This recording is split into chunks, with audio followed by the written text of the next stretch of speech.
అంటే మనం ఒక్కొక్కళ్ళం recognition, identification వస్తుంది కదా! మీరు సెల్ఫ్ ఐడెంటిఫికేషన్ ఏ ఏజ్‌లో చేసుకున్నారు మీ ఇద్దరు?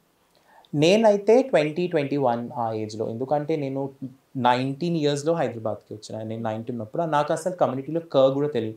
గూడా ఓకే. తెలీదు అప్పుడు. హ్మ్. ఎందుకంటే అక్కడ ఏమీ లేదు. నేను కొంచెం డిఫరెంట్ నాకు తెలుసు కానీ ఏంటి నాకేం తెలీదు. Research okay. లేదు. అప్పుడు ఇంటర్నెట్ లేదు అంత మా సైడ్‌లో. 2జీ గూడా లేదు. 2జీ ఉండి అది గూడా ఇట్లా ఒక పేజ్ ఓపెన్ చేయడానికి 15 మినిట్స్ పడింది. ఆ టైం సిట్యుయేషన్‌లో నేను వచ్చినప్పుడు ఇక్కడ వచ్చి ఐ థింక్ 2 ఇయర్స్‌లో నేను నా గురించి మొత్తం తెలుసుకున్నా. సో, ఐ థింక్ 21, 22 ఆ ఏజ్. యూ? నాకైతే 9థ్, 10థ్ క్లాస్‌లోనే అర్థమైపోయింది. 15, 14, మేబీ 15. చిన్నప్పుడే అర్థమై ఉండొచ్చు. కానీ ఎగ్జాక్ట్‌గా కంప్లీట్‌గా తెలీదు. తెలీదు. కానీ 9థ్, 10థ్‌లో నేను రీసెర్చ్ చేసుకున్నాను. నాకెవరంటే ఇష్టం అనేది నేను తెలుసుకున్నాను. కానీ బయట చెప్పలేకపోయాను అంతే. సో అప్కమింగ్ గే కమ్యూనిటీకి కానీ ఎవరైనా ప్రాబ్లమ్స్ ఫేస్ చేస్తున్నారో, సెల్ఫ్ ఐడెంటిఫికేషన్ చెప్పుకోవడానికి ఎవరైతే భయపడుతున్నారో, వెనకాడుతున్నారో అలాంటి వాళ్ళకి మీరు ఇచ్చే సలహాలు ఏమి? నేను చెప్పేది ఒకటే ఏంటంటే స్ట్రైట్ కమ్యూనిటీ ఎప్పుడు వచ్చి నేను స్ట్రైట్ అని పబ్లిష్ చేసుకోదు. So coming out for anyone from LGBT community is not a mandatory thing, but your representation matters. Yes. You have to sit in a position where you can bring policies. Yes. You have to achieve certain goals so that you can tell people that we all can achieve goals. Yes. So కొత్త జనరేషన్కి నేను చెప్పేది ఏంటంటే ప్రేమించండి, relationship చూసుకోండి, ఫ్యామిలీని చూసుకోండి, అలాగే మీరు కెరియర్ మీద ఫస్ట్ ఫోకస్ చేయండి. Because if you do not have career nothing is going to help. And మన ఎడ్యుకేషన్ అండ్ మనం సెటిల్ అయ్యి మంచి జాబ్ చేస్తేనే వేరే వాళ్ళు ఎదుటి వాళ్ళు మనం చూసి ఓ వీడు సెటిల్ అయ్యాడు అంటే వీడు సక్సెస్ఫుల్ పర్సన్ అని చెప్పేసి నలుగురు వింటారు మనం చెప్పేది కూడా. మనం ఏం చేయకుండా ఉంటే నేను ఏం చేయను అని చెప్పేస్తే ఏం జరగదు అక్కడ. మనం కూడా ఒక తప్పుడు మెసేజ్ ఇవ్వడం జరుగుతుంది. మనం ప్రాబ్లమ్స్ ఫేస్ చేస్తున్నాము, but we are blessed with that problem that we have to challenge that problem so that we can achieve certain goals so that we can be influences. ఇప్పుడు మనము ఇన్ఫ్లుయెన్సెస్ గురించి మాట్లాడుకున్నప్పుడు మొత్తం స్ట్రైట్ వాళ్ళే ఎక్కువ మంది ఉంటారు. So why they only become celebrities or why only they become influences? Why can't we? Influences అంటే సినిమాలో రావడగానే ఇన్ఫ్లుయెన్సెస్ అయిపోరు. You achieve your goals, you are an influencer. You achieve your career goals, you are a celebrity.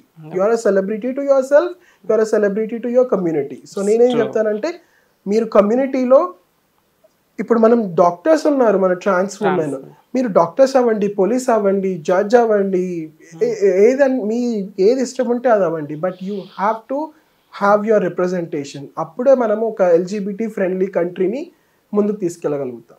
That's my message. So my final question, so me future goals, dreams, like ఏమైనా future plannings ఏంటి? నా future goal ఏంటంటే ఏదైతే సంస్థను మేము ఏర్పాటు చేశామో దాన్ని ముందుకు తీసుకెళ్ళి దాని ద్వారా ఎన్నో వేల మంది, లక్షల మందికి హెల్ప్ చేయడం. తెలంగాణ, ఆంధ్రప్రదేశ్, లేకపోతే రేపు పొద్దున మౌకా వస్తే మొత్తం భారతదేశంలో మన కమ్యూనిటీ ఏదైతే ఉందో వాళ్ళకి అప్లిఫ్ట్ చేయడము. కానీ పర్సనల్గా అయితే I'm very much interested in politics. So if I get a chance, I would definitely get involved in politics and probably become one of the only gay politician. Maybe ఉండొచ్చు, వేరే వాళ్ళు కూడా రావచ్చు, కానీ I want to become that first gay politician. All the very best for you. I don't have any interest in politics. So Okay. I think same ఏదో organization మనం start చేసినాం, అది ముందు తీసుకెళ్ళాలి. ఒక settle I think already we are example for many, but ఇంకా చాలా మంది ఎగ్జాంపుల్ తీసుకొని, ఎందుకంటే ఒక ధైర్యం వస్తుంది. మా టైంలో మాకు ఎగ్జాంపుల్ ఎవరు లేదు, సో భయంలోనే ముందుకు వచ్చినాం. సో ఎప్పుడైనా కొంతమంది మనకి చూసి మనం ఒక సెటిల్ అయితే, మనకి ఒక ఎవరైనా ఇన్స్పిరేషన్ ఉంటే మనకు కూడా ఒక ధైర్యం వస్తుంది. మా కమ్యూనిటీ వాళ్ళకు చాలామంది క్లోజెట్లో ఉన్నారు, చాలామంది బయట రావడానికి ట్రై చేస్తున్నారు, చాలా చేస్తున్నారు, కానీ బయట రావడానికి వాళ్ళకి అంత ఆప్షన్ లేకుండా ఉంటుంది. సో వాళ్ళ కోసం ఏదో ఒక ఎగ్జాంపుల్ లాగే ముందుకు వస్తా అని, that's the only thing. Great thing.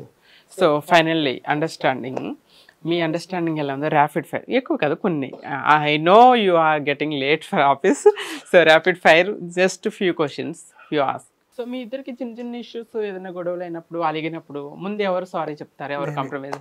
మీరే సారీ చెప్తారా? ఓకే. సో శాండీ గారిని అడుగుతా అయితే క్వశ్చన్ ఫస్ట్ స్టార్టింగ్. అనిల్ గారి favourite colour? Black. Black. Okay. Favourite food? Non veg ఏదైనా okay. Non veg. Favourite place? Tank Bund. Tank Bund. So favourite city? Kolkata. Kolkata. అన్ని కరెక్ట్గా చెప్తున్నారా? Yeah. Of course. So you, Sandy గారి favourite heroine? Faria Abdullah. Yeah. Favorite hero? I don't think he has a favorite hero. Okay. Okay. So తనకి favourite food? తనకి favourite food Bengali food. Bengali food only. So టూర్స్కి ఎక్కువ వెళ్తుంటారు కదా, favourite visiting place? Kolkata. Kolkata. ఇద్దరికి same Kolkata. ఎన్నిసార్లు వెళ్ళారు కోల్కతా? నేను చాలా సార్లు అంటే నేను వెళ్తూనే వెళ్తూనే ఉంటారు రేపే కదా? వెళ్తున్నా కోల్కతా. ఓకే. సో తను కూడా వచ్చారు టూ టైమ్స్ వచ్చారు. తన favourite dress? Kurta. Kurta. Colour? Blue. Blue black. Nice combination. Like you guys. Okay, thank you so much both of you. So మేము అడగగానే మా ఛానల్ నుండి మీ అమూల్యమైన టైం ఇచ్చి యాక్సెప్ట్ చేసి and you given a much more information, చాలా మంచి ఇన్ఫర్మేషన్ మన సొసైటీకి షేర్ చేస్తారు. Thank you so much. Thank you so much for having us. మీకు మా ఛానల్ తరపు నుండి కూడా మీ ఇద్దరికి కూడా హ్యాపీగా కలిసి ఉండాలని, మీ లైఫ్ ఇంకా ముందుకెళ్ళాలని మా ఛానల్ నుండి మా ఆడియన్స్ తరపు నుండి ఆల్ ది వెరీ బెస్ట్ చెప్తున్నాము. Thank you so much.